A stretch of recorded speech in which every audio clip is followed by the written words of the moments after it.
ជំនួបសងសឹកដ៏តាន់ដែលលោកអ្នកកំពុងទន្ទឹងរង់ចាំនឹងកើតឡើងការប៉ះគ្នាជាថ្មីរវាងកូនក្របីព្រៃជំទង់ពេជ្រសង្ហៈត្រូវតតាំងជាមួយនឹងការរីកបាំងស្លឹកហ៊ីមសារុំ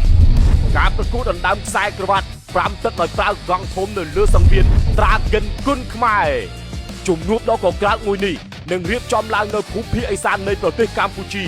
ដែលមានចម្ងាយជាង500គីឡូម៉ែត្រពីរាជធានីភ្នំពេញនោះគឺខេត្តរតនគិរីមិនត្រឹមតែជំនួបសងសឹកមួយនេះទេការប្រកួតជាច្រើននឹងកើតឡើងនៅលើទឹកដីនៃខេត្តរតនគិរី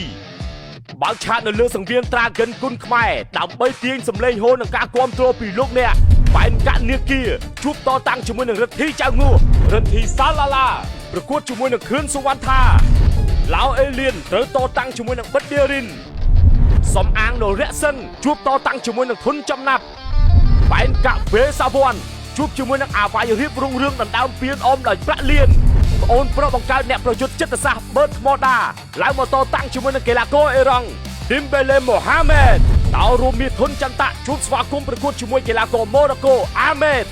គូឯកដ៏អស្ចារ្យនៅលើសង្វៀនត្រាហ្គិននាសប្តាហ៍នេះជាជំនួបដែលលោកអ្នកទន្ទឹងរង់ចាំមិនអាចបំភ្លេចបានថាតើខ្សែក្រវ៉ាត់ត្រាហ្គិនគុនខ្មែរទី3នឹងត្រូវពាក់នៅលើចង្កេះរបស់ពេជ្រសង្ហៈឬក៏ត្រូវពាក់នៅលើចង្កេះរបស់ឌីមសារុំ